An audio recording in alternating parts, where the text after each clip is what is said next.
Hey, what's going on, guys? Well, I got another truck update. Unfortunately, it's some bad news, which always sucks. No one likes spending money and time fixing vehicles, but it is what it is, especially when you have an older one. Things go. But, I knew that getting into it. Still love the truck, and it will get fixed. But anyway, so what was the last thing we talked about? I was starting it with a back scratcher. The reason I was starting the back scratcher because it would not start via the key. And there was a bunch of different ideas that everyone gave me and some things I thought of that may have been the problem. Worn out ignition switch and this, that, and the other thing. What actually turned out to be was the linkage from the steering column, only in the bottom, to the transmission was loose. There was a piece there that was loose. So what was happening is when the truck was in park, the transmission didn't, well, it was physically in park, but it didn't know it was in park. So because it didn't know it was in park, I thought it was, in a different position. It wouldn't allow it to start, with the key. So I ended up getting a adjustable linkage kit, and because I don't have a lift or anything, I had someone put it in. I thought about putting it myself, but I didn't want to play around with it, and I actually got a good deal on, just some labor. Obviously, I already got the parts, so had a guy put it in, and then it started up totally fine. So, oh, good news. All right, cool. So now I can actually start my truck with a key. Okay, as opposed to starting with a back scratcher, which is definitely a rural Pennsylvania thing. But here's where the problem is.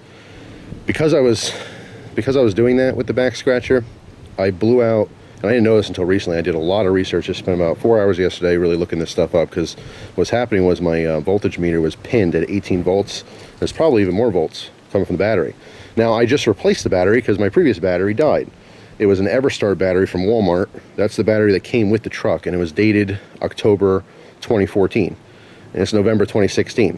So it got literally 2 years and a month. And why I think that's funny is I looked up that battery online, and they have a warranty for 2 years, and most people say that literally after 2 years the thing dies.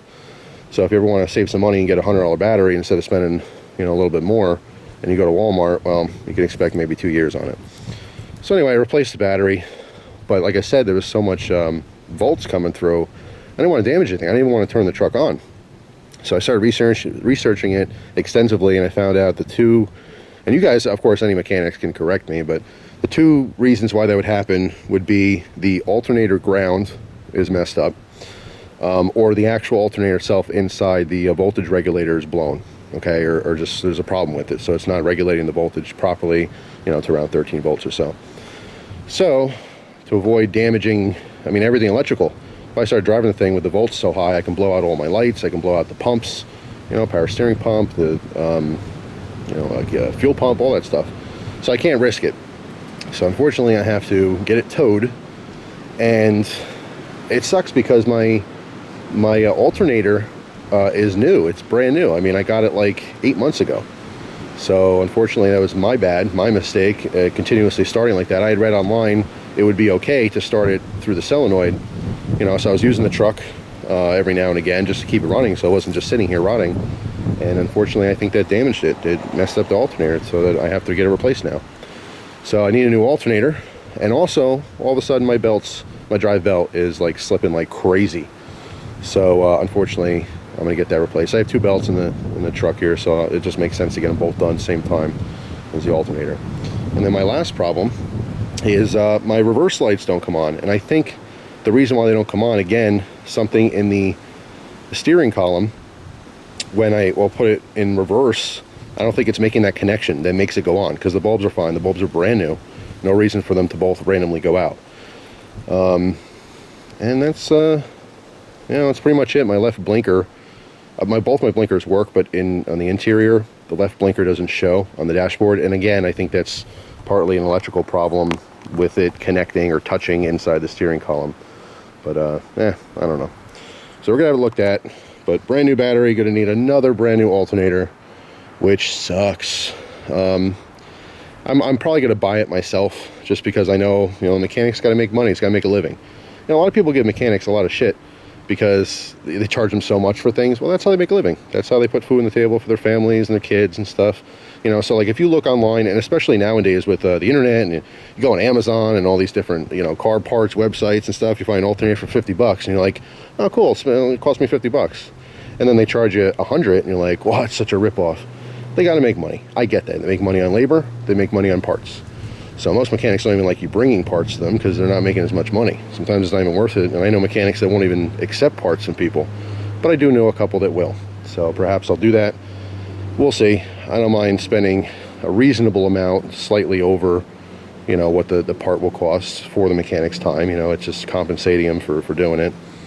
But I'll tell you, for all the kids watching, I've said this before, if you don't know what you want to do in life, be a mechanic. You will make yourself and your family and friends extremely, extremely happy in the future when you save them thousands and thousands of dollars by fixing their cars for them.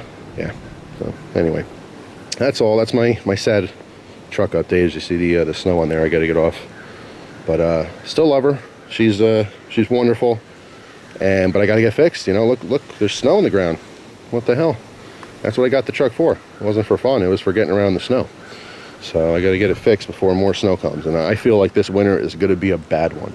It is going to be cold and dark and dreary and snowy and icy. So, well, everyone in cold climates, prepare. So there you go. There's my truck update. If you have any opinions on what may or may not be going on, surely let me know. I'll look into it. But for now, thanks for watching. Hope you guys have a great day. Oh, you know what? Before I go, one more thing. I had a panel fall off. I have to get this patched. On both sides I have some rust, obviously. It was rust, now it's just a hole in these wheel wells. So in the winter time, all the snow packs in there, and it was sitting on top of the plate in there, and it started rusting this out pretty bad to the point where the pins didn't have anything to hold on to. It just fell off. It was hanging. So I tried to, you know, zip tie it up. Couldn't get it done. So that sucks. That is not good at all. But again, you guys can give me your opinions on what to do there. I'm probably just gonna have to get some metal work done. But damn it. Still love it. I still love it. I like old vehicles. They are easier to work on, but you know, because they're older, things just tend to go. So anyway, thanks for watching. Hope you guys have a great day, and I'll see you soon. Take care.